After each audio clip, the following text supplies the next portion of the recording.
वेतालगढ़ का पर्दा। सदियों पहले एक अरशी ने अपनी मृत प्रेमिका को जीवित करने के लिए काले जादू का सहारा लिया, जिससे देवताओं का क्रोध भड़क गया। श्रापित होकर वह एक वेताल बन गया, एक आत्मा जो लोगों के बीच फंस गई।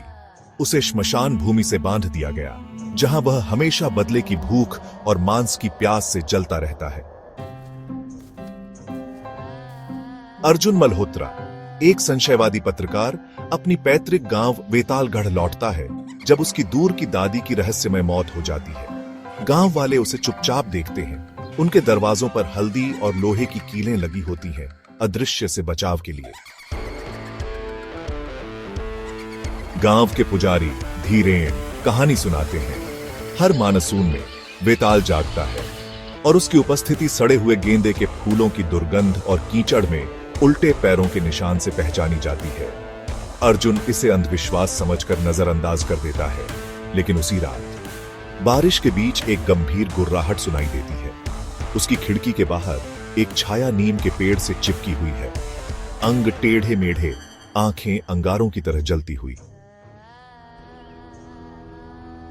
अर्जुन को पता चलता है कि गांव वाले मंदिर के खंडहरों में एक अनुष्ठान करते थे, केसर और चुप्पी से वेताल को शांत करने के लिए। लेकिन इस साल अनुष्ठान नहीं हुआ। उसकी दादी, अंतिम रक्षक, एक रहस्यमय पत्रिका को पकड़े हुए मर गई थी। उसके पन्नों में एक सच्चाई छिपी है। मल्होत्रा वंश ने वेताल की आत्मा को बांध रखा है और केवल उनका खून ही इस श्राप को तोड़ सकता है। धीरेन के मार्गदर्शन में अर्जुन श्मशान भूमि की ओर निकलता है। जले हुए हड्डियां मिट्टी में बिखरी पड़ी हैं। हवा में मक्खियों का गुंजन है। वे मंदिर को ढूंढते हैं, जिसकी दीवारों पर चेतावनियां खुदी हुई हैं। जैसे ही धीरेन मंत्र पढ़ता है, जमीन कांपने लगती है।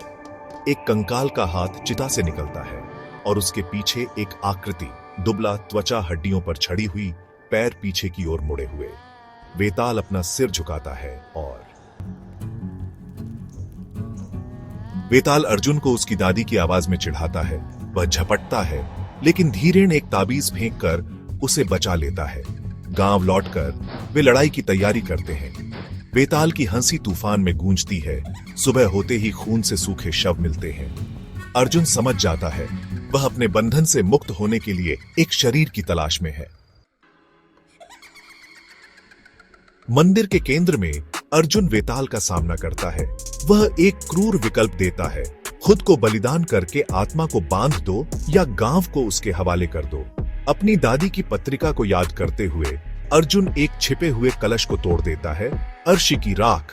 वेताल चीखता है और धुएं में घुल जाता है। लेकिन जैसे ही सुबह होती है, अर्जुन अपने प्रतिबिंब को झिलमिलाते हुए देखता है। उसके गले से एक ठंडी हंसी निकलती है। वेताल का श्राप जीवित है। महीनों बाद यात्री वेतालगढ़ से दूर रहते हैं और अर्जुन के चेहरे वाले एक प्रेत की कहानियां फैलती हैं, जो अनजान लोगों को जंगल में ले जाता है। मंदिर में कलश फिर से जुड़ा हुआ है। अगले मानसून और अगले मल्होत्रा का इंतजार कर रहा है।